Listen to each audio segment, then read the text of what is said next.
TV prime time समाचार में आपका स्वागत है। भागलपुर का हृदय सैंडिस कंपाउंड में जल्द कार्य शुरू होगा। इसके लिए जिला प्रशासन ने भी कमर पूरी तरह कस ली है। वर्षों से स्मार्ट सिटी परियोजना में लेट लतीफ के बीच प्रमंडलीय आयुक्त वंदना किन्नी ने शहर के स्मार्ट बनाने ब्लूप्रिंट पेश करते हुए कार्यों में तेजी लाने की बात कही है। वहीं स्मार्ट सिटी प्रोजेक्ट के अंतर्गत वर्षों से शौचालय का सपना जिले वासियों ने देखा था, उस पर आयुक्त की ओर से जोरदार झटका लगा है। इस संबंध में आयुक्त की माने तो फिलहाल प्रोजेक्ट में शौचालय के निर्माण की कोई योजना नहीं है। उन्होंने कहा कि 15 से 16 हजार रुपए का एक शौचालय का निर्माण कराना संभव नहीं है। आयुक्त वंदना किन्नी ने कई अहम जानकारी दी।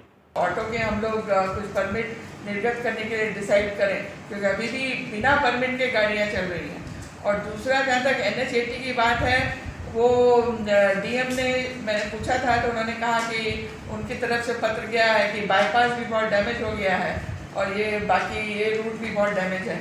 तो उसके बारे में जो DM ने पत्र ऑलरेडी पथ निर्माण विभाग को लिखा है कि इसको मरम्मती की आवश्यकता है। तो मरम्मती तो हो रही है, उनको हम लोग ने लिखा है। लेकिन जहाँ तक RCD, ये शिकायतें मुझे बहुत आती हैं रोड के बारे में, लेकिन हम लोग अपनी तरफ से पूरा प्रयास करते हैं। हम लोग डिपार्टमेंट को इसकी खबर देते हैं, इसको रिक्वेस्ट करते हैं कि इसको ठीक से बनाइए।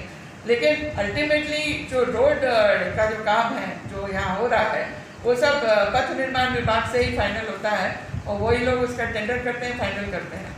तो हम लोग सिर्फ उनके ध्यान में ये बात ला सकते हैं कि काम ठीक नहीं हुआ है या आप इसको रिपेयर करवाइए।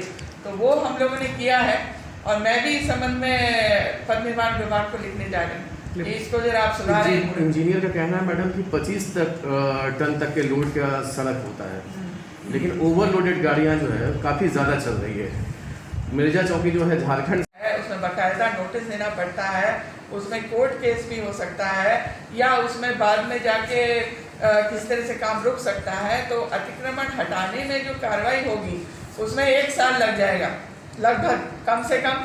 अगर कोई हाईकोर्ट नहीं गया, अगर हाईकोर्ट जाएंगे तो और भी समय अवधि लग सकती है। इसीलिए हम लोगों ने सोचा कि जो हम लोग काम तेजी से कर सकें उस पर पहले ध्यान दें। ऐसा नहीं है कि बाकी घाट नहीं बन सकते हैं, बन सकते हैं, लेकिन वह ज़्यादा ज़मीन नहीं है। तो ज़्यादा ज़मीन नहीं है या पानी में डूब जाता है ज़्यादातर एरिया, तो फिर वैसे एरिया में हम लोग घाट नहीं बनाना चाहते कि पानी में डूब जाए और डैमेज हो जाए। तो अतिक्रमण हटाने में ही करीब काफ़ी टाइम लग जाता है, नोटिस होता है, प्रक्रिया होती है। तो इसीलिए हम लोग अगर उसके लिए इंतज़ार करेंगे तो फिर हम लोग फिर 1 साल के बाद ही उसको टेकअप करेंगे। जब अतिक्रमण सब हट जाए तो 1-1.5 साल होने के बाद उसको टेकअप करेंगे। तब तक ये राशि का क्या होगा? तो उससे अच्छा है कि हम लोग जो क्लियर है उसको पहले बना दें और उसके बाद अगर देखा जाएगा तो अगर कहीं हम लोग को ABD जोन में कोई उस तरह का घाट मिलेगा जो हम लोग अच्छा बना सकें और बड़ा बना सकें तो हम लोग प्रयास करेंगे। लेकिन ABD जोन के बारे में भारत सरकार बहुत कड़ी है, सख्त है, तो कि ABD जोन में ही बनाना है। नहीं तो और अगर हम लोग बाहर जाएं ABD जोन से तो हम लोग को और भी एरिया मिल जाएंगे। लेकिन हम लोग ABD जोन से बाहर जाने पर भारत सरकार के कड़े रुख को देखते हुए हम लोग बाहर नहीं जा रहे हैं। और वो अभी शायद 71 प्लेस पे है, जबकि पटना का जो रैंक है स्मार्ट सिटी का वो नीचे आ गया है, घट गया है। तो ये रैंकिंग प्रतिवर्ष की जाती है। मुझे लगता है कि ये सब परियोजना जब हम लोग कर लेंगे तो भागलपुर स्मार्ट सिटी परियोजना का ऑल इंडिया रैंकिंग काफ़ी अच्छा इंप्रूव कर जाएगा, शायद बिहार में बेस्ट भी हो जाए। तो इन परियोजनाओं में हम लोग तेज़ी से कार्य कर रहे हैं और ई-टॉयलेट की हमारी कोई भी परियोजना नहीं है। हम लोग जो भी कार्य कर रहे हैं बाकायदा हम लोग बोर्ड से पारित करा के ही कर रहे हैं। सैंडिस का डिज़ाइन, IIIC बिल्डिंग का डिज़ाइन सब बोर्ड से और सिटीजन लेवल जो फोरम है हम लोग का MLA MLCs का, उससे पारित हो चुका है। तो हम लोग प्रक्रिया के हिसाब से कार्य कर रहे हैं, इसलिए थोड़ा सा धीरे है। लेकिन लॉकडाउन की वजह से 2 महीना हम लोग बीच में कार्य नहीं कर पाए थे, लेकिन अब इसमें तेज़ी से कार्य होगा। और मुझे लगता है कि जो हम लोग सैंडिस के लिए प्लान कर रहे हैं, अगर उस तरह से काम होगा तो मुझे लगता है कि बिहार में एक ये बेस्ट पार्क लगभग बनेगा, एक बेस्ट स्पोर्ट्स के लिए फैसिलिटी बनेगा। तो ये सब हम लोग की योजना है। मैडम, डिले कुछ नहीं हो रहा है। डिले इसलिए हो रहा है कि एक तो हम लोग पहले जो काफ़ी उलझा हुआ था, बीच में इलेक्शंस भी आ गए थे, तो उसके चलते कुछ डिले हुआ। कुछ लोग थे जो बीच में हायर नहीं हो पाए थे, बहुत सी वैकेंसीज थी स्मार्ट सिटी परियोजना में, हम लोग ने उन वैकेंसीज को भरा। अभी 3-4 दिन पहले फिर इंटरव्यू हुए हैं, उसमें हम लोगों ने काफ़ी वैकेंसीज भरी हैं। पीडीएमसी पहले नहीं था, पीडीएमसी हम लोग ने हायर किया है, मार्स कंसल्टेंसी, इंजीनियरिंग कंसल्टेंसी को, तो वो भी लोग काम कर रहे हैं। तो अभी जो हम लोग कह सकते हैं कि हम लोग के अधिकतर पद जो हैं वो भरे हुए हैं, और हम लोग ने 2 दिन पहले जो इंटरव्यू किए हैं उसके बाद लगभग हम लोग के 60-70% पद जो हैं वो यहाँ भर गए हैं।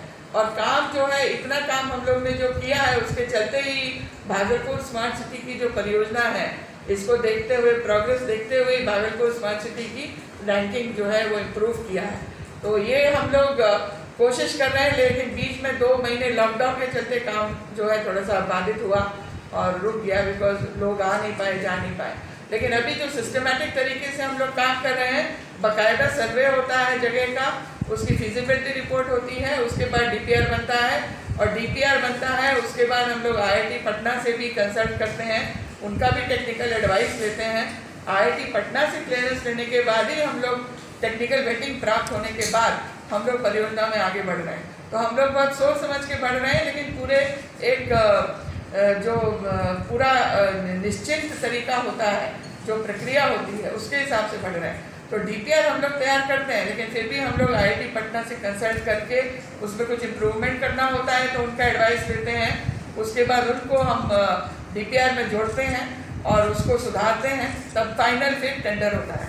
तो कई बार तो ऐसा हुआ कि हम लोगों को बिड भी सही प्राप्त। उस समय हम लोग डीआईजी से बात किया था, एसपी और डीएम भी थे और डीआईजी साहब भी थे। तो मिर्जा चौकी में एक परमानेंट पोस्ट हम लोग ने क्रिएट कर दिया है जो ओवरलोडिंग चेक करेगा। वहाँ मजिस्ट्रेट देना पड़ता है, पुलिस की शक्ति नहीं है, एक मजिस्ट्रेट भी देना पड़ता है। तो मजिस्ट्रेट को ऑथराइज करके मिर्जा चौकी पे एक परमानेंट पोस्ट बना दिया है जो चेकिंग करे ओवरलोडिंग का। तो वो मजिस्ट्रेट कितने समय रह पाता है, नहीं रह पाता है, उसको दूसरी ड्यूटी भी दी जाती है।